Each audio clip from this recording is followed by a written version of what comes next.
อยากกินปลาแต่ไม่กล้าลงน้ำ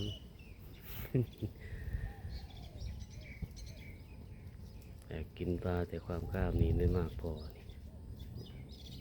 ไม่ได้เป็นโรคพิษสุนัขบ้า แต่ความกล้ามีน้อยแต่หน่อย ไม่รู้ว่าขี้เกียจหรือขยันกันแน่เนี่ย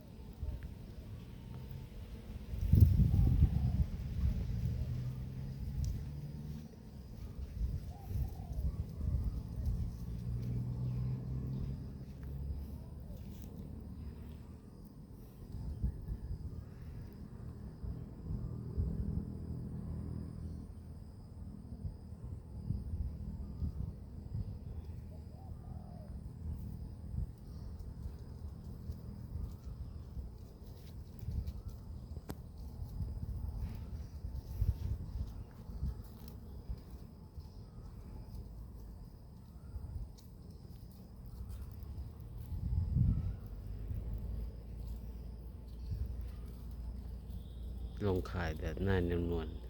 ไม่ต้องลงน้ำเนี่ย ไม่หนาว สบายด้วย